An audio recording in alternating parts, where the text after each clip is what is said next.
a seguir agora con un tema un pouco especial. Surdiu a partir dunha visita, un concerto que fixemos hai un ano no País Vasco, na localidade de Ermoa, con motivo dun festival que se celebra ali todos os anos de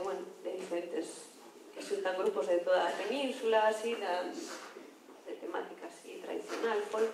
Entón decidimos preparar un tema tradicional, pois un tema vasco que caeu nas nosas mans, un tema precioso que é unha nana, e na letra fala de como unha avoa dorme ao seu neto polas noites, e titúlase así: A anchoa se asca.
O meu neniño está